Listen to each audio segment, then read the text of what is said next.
নমস্কার বন্ধুরা, জয় মা দুর্গা। মহালয়া শব্দটা উচ্চারণ করলেই যেন মনের মধ্যে এক অদ্ভুত অনুভূতি জাগে।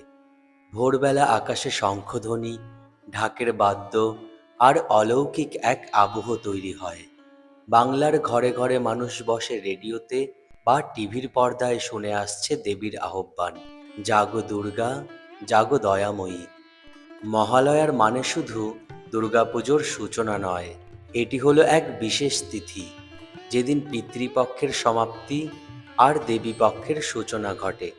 শাস্ত্রে বলা আছে, এই দিনটি হলো অতি শুভ ও অলৌকিক শক্তির দিন। দেবী দুর্গার পৃথিবীতে আগমনের প্রারম্ভিক মুহূর্তকে ঘিরে এদিনে আকাশ, বাতাস, নদী, গাছপালা সবই এক বিশেষ কম্পনে ভরে ওঠে। তবে অনেকেই জানেন না, মহালয়ার দিন কেবল আনন্দের দিন নয়, এটি এক গভীর আধ্যাত্মিক তাৎপর্যের সময়। হিন্দু শাস্ত্র মতে এই দিনে যদি মানুষ কিছু বিশেষ কাজ করে, তবে তার জীবনে সৌভাগ্য, সমৃদ্ধি, শান্তি ও আধ্যাত্মিক উন্নতি নিশ্চিত হয়। আবার যদি কেউ অজ্ঞানতার কারণে নিষিদ্ধ কাজ করে ফেলে, তবে তার জীবনে নেমে আসতে পারে দুঃখ, কষ্ট ও দুর্ভাগ্যের ছায়া। আজকের আলোচনায় আমরা জানব সেই রহস্য। শাস্ত্রমতে মহালয়ার দিনে এমন 3টি বিশেষ কাজ আছে যা করলে খুলে যাবে ভাগ্য, জীবন থেকে দূর হবে অশুভ প্রভাব আর মিলবে দেবী দুর্গার আশীর্বাদ। কিন্তু তার আগে বুঝতে হবে কেন মহালয়ার দিন এতটা তাৎপর্যপূর্ণ। শাস্ত্র বলে মহালয়া হলো অমাবস্যা তিথি। এই অমাবস্যার নামই মহালয়া অমাবস্যা। সংস্কৃত শব্দ মহা মানে মহৎ, আর আলয় মানে আশ্রয় বা ভিত্তি। অর্থাৎ মহালয়া মানে হলো মহৎ শক্তির আশ্রয়। এই দিনে দেবী দুর্গাকে আহ্বান করা হয় মর্তে আগমনের জন্য। আবার এই দিনেই পূর্বপুরুষদের উদ্দেশ্যে করা হয় তর্পণ। পিতৃপক্ষের শেষ দিনে তর্পণ করলে পিতৃপুরুষ আশীর্বাদ দেন, আর তাদের আশীর্বাদ ছাড়া মানুষের জীবন কখনো পূর্ণতা পায় না। তাই মহালয়া একই সঙ্গে পিতৃপুজো আর দেবী পুজোর সূচনা, দুটির সমন্বয়। একদিকে পিতৃপুরুষের আশীর্বাদ, অন্যদিকে দেবী দুর্গার কৃপা। ভোরবেলা মহালয়ার আকাশে যখন অন্ধকার কেটে যায়, তখন সূর্যের প্রথম রশ্মি পৃথিবীতে আলো ছড়ায়। শাস্ত্রমতে এই সময়ই পুণ্যকাল। এই ক্ষণে যদি মানুষ পবিত্র মনে প্রার্থনা করে, দান ধ্যান করে বা বিশেষ কিছু শুভকর্ম করে, তবে তার জীবনে শুভফল অবারিত হয়। অনেকেই জানেন না, মহালয়ার ভোরের এই মুহূর্তকে বলা হয় অমাবস্যার ব্রহ্ম মুহূর্ত। এই সময়েই নাকি স্বর্গের দ্বার খুলে যায় আর দেবতা পিতৃপুরুষদের আশীর্বাদ মর্তে নেমে আসে। শাস্ত্রের ব্যাখ্যা হল, মহালয়ার সময় মানুষের চারপাশে এক অদৃশ্য শক্তিক্ষেত্র তৈরি হয়। এই শক্তিক্ষেত্র হচ্ছে পিতৃলোক এবং দেবলোকের মিলন ক্ষেত্র। অন্য কোনো দিনে এই সুযোগ পাওয়া যায় না। তাই এই বিশেষ সময়ে যে কোনো কর্মফল বহু গুণে বৃদ্ধি পায়। যেমন মহালয়ার দিনে কেউ যদি দান করে, তবে তা 100 গুণ বেশি ফল দেয়। কেউ যদি জপ ধ্যান করে, তবে তা 1000 গুণ শক্তিশালী হয়ে যায়। আর কেউ যদি ভুল কাজ করে, তবে তার অশুভ প্রভাবও বহু গুণে বেড়ে যায়। শাস্ত্রে বলা আছে, মহালয়ার দিনে অনেক কিছু করা যায় না, কিন্তু এর মধ্যে 3টি বিশেষ কাজ আছে যা করলে নিশ্চিতভাবে জীবনের সৌভাগ্যের দরজা খুলে যায়। প্রথম কাজ, পিতৃতর্পণ। হ্যাঁ বন্ধুরা, পূর্বপুরুষের প্রতি সম্মান ছাড়া আমাদের অস্তিত্ব অসম্পূর্ণ। আমাদের শরীরের রক্ত, আমাদের বংশের সংস্কার, এমনকি আমাদের ঘরের প্রতিটি আশীর্বাদের শিকড় লুকিয়ে আছে পূর্বপুরুষদের আশীর্বাদে।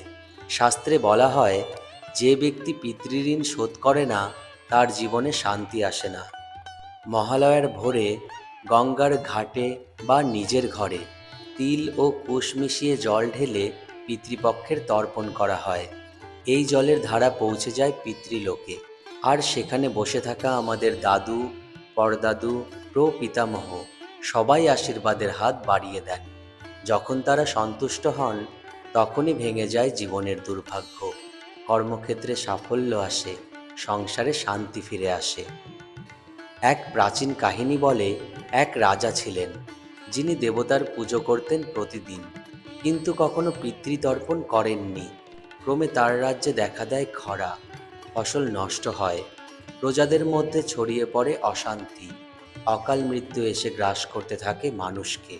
তখন এক ঋষি এসে বললেন, রাজন, তোমার পূর্বপুরুষ অবহেলিত, তারা তৃষ্ণার্ত, মহালয়ার দিনে তর্পণ না করলে এই অভিশাপ কখনো কাটবে না। রাজা তখন ভোরে নদীর ঘাটে গিয়ে কাপা হাতে জল ঢাললেন, আর সেই মুহূর্তেই আকাশে বাজল মেঘের গর্জন, ঝরতে শুরু করলো অঝোর বৃষ্টি। রাজ্যে ফিরে এলো সবুজ, ফিরে এলো আনন্দ।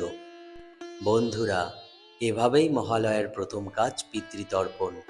এই কাজ করলে জীবনের প্রতিটি অন্ধকার মুছে গিয়ে খুলে যায় ভাগ্যের দরজা। দ্বিতীয় কাজ, দান ও করুণার সাধনা। মানুষ শুধু নিজের জন্য জন্মায়নি, আমরা এসেছি ভাগ করে নেওয়ার জন্য, অন্যের দুঃখে পাশে দাঁড়ানোর জন্য।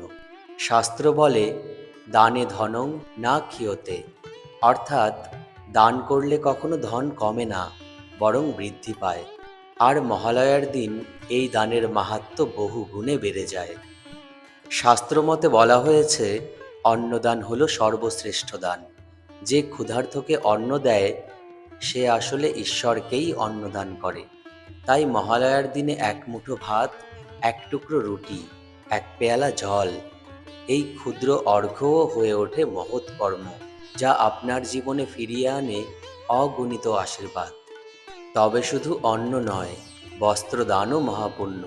কোনো গরিবকে নতুন কাপড় দিলে, কোনো শীতার্তকে কম্বল দিলে, তার কৃতজ্ঞতার কান্না পৌঁছে যায় দেবতার দরজায়।